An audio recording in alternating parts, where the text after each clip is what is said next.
Minha primeira experiência com os hypados do TikTok. É hoje que eu apanho. Eu não vou fazer exatamente uma resenha, até porque resenha desse livro tem zilhares por aí. Mas vou aqui deixar minhas impressões e eu não vou falar tão bem do livro, não. E eu estou falando do queridíssimo Assistente do Vilão. Esse livro se vendeu como Once Upon a Time encontra The Office. Eu gostava de Once Upon a Time, gosto muito de The Office. E o pessoal falava tão bem, falava que era tão divertido e tinha todos os elementos possíveis que poderiam fazer dele um dos meus livros preferidos. Mas não rolou. E eu vou dizer porque eu tô frustrada com esse livro. Parece que a autora tinha o queijo e a faca na mão. Todos os elementos estão ali. Todos os ingredientes estão ali, mas ela não soube cortar, ela não soube cozinhar, ela não soube temperar. Nada contra a autora, aliás, ela é uma querida, mas a impressão que eu tive é que ela tinha o plot na mão, ela tinha personagens minimamente interessantes, mas ela tentou, durante o livro todo, apenas colocar esses personagens em situações teoricamente engraçadas, ignorando toda a narrativa. Eu sei que é uma comédia, eu sei que é uma farofa, mas ainda assim precisa ter sentido.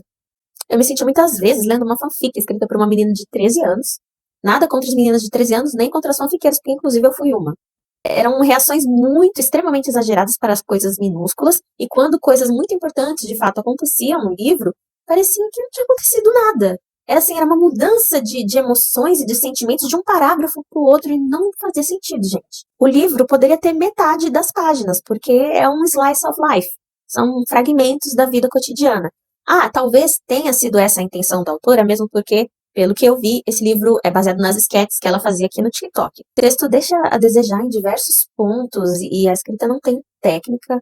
E a gente até pode relevar, porque é o primeiro livro da autora. Eu acho que se houve a preocupação de transformar em livro, por que o agente, ou o editor, ou o preparador de texto não conseguiu direcionar melhor esse texto, essa escrita, para ter um resultado final mais rebuscado? O tom cômico forçado não funcionou pra mim. Eu até esbocei um sorriso algumas vezes, assim. Mas, no geral, achei bem bobo, bem infantil. E não é um livro infantil. A história tem diversas inconsistências na narrativa. Eu poderia fazer um vídeo só falando de todas essas que eu anotei. Coisas que não têm sentido, que talvez tenha sido falta de atenção na revisão final do texto. O conflito moral não tem raízes e eu não consegui comprar a história no geral. Além do self-insert, a gente percebe claramente que a autora se colocou ali no papel da Eve. O texto, ele subestima muito o leitor. Então, ele está o tempo todo explicando. A escrita, como qualquer outra arte, também tem técnica. Por exemplo, se você vai cantar, você aprende a cantar e você aprende as técnicas para cantar melhor, para impostar a sua voz, como que fica o palato. Se você vai aprender a dançar, você também tem técnicas que você precisa desenvolver para dançar corretamente. E é a mesma coisa na escrita. E embora a arte não precise ser essa coisa engessada, a gente só consegue subvertê-la quando a gente conhece seus fundamentos. Dentro de umas técnicas da escrita, tem uma básica e boba que chama show, don't tell, ou seja, mostre, não conte. E a impressão que eu tive lendo esse livro é que ela está o tempo todo contando e não mostra nada, ela está o tempo todo explicando o que está acontecendo. Então, eu acho que isso empobrece bastante a narrativa. Muitas vezes não é o conteúdo, é a forma. Eu sou uma pessoa que gosta dos dois. Eu gosto do conteúdo, mas eu gosto principalmente da forma. Às vezes você não tem a melhor história do mundo, mais rebuscada, da forma mais louca possível, mas a forma como ela é contada, o estilo do autor, a escrita é tão boa que o livro ganha uma profundidade e um valor tão maior. Um exemplo disso é O Rio que Me Corta por Dentro, do Raul Damasceno, que eu fiz um vídeo por aqui. A impressão que eu tive é que ela colocou muitos elementos que ela não desenvolveu, e aí eu entendo que a romantasia, ela não é um subgênero da fantasia, ela é um subgênero do romance. Enfim, é muita enrolação no livro. Ah, mas você não gostou de nada? Sim, gostei, tem pontos positivos, por exemplo.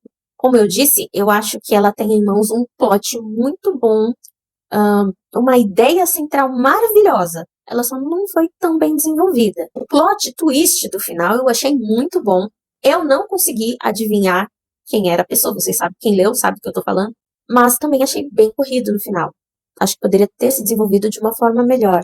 Eu não me senti conectada realmente com as emoções. Ah, mas é um livro só para dar risada. Sim, mas até os livros para dar risada precisam de consistência e coerência, vocês entendem? Dito isso, fiquei sim com vontade de saber o que acontece no próximo livro, mas como eu vi, é um calhamaço e não sei se terei paciência Para isso, espero do fundo do coração que nesse segundo e nesse terceiro livro ela tenha conseguido desenvolver melhor a escrita dela e a narrativa e o estilo. E talvez eu leia algum dia, porque eu fiquei de fato curiosa para saber o que acontece. Mas não vai ser agora, gente, desculpa. Eu acho muito fofinho, achei tudo muito fofinho. Eu acredito que a adaptação que vai ter, se não me engano, vai vir a série, vai ser bem legal, porque como eu disse, a ideia é muito boa. Se você gostou da história, tá tudo bem, tá tudo certo, mas não funcionou pra mim, a ponto de eu conseguir ignorar certas questões básicas de falha no livro, na estrutura e na narrativa. E por favor, se você pensa, ou se você sentiu a mesma coisa que eu ao ler o livro, e você gosta da história, tá tudo certo.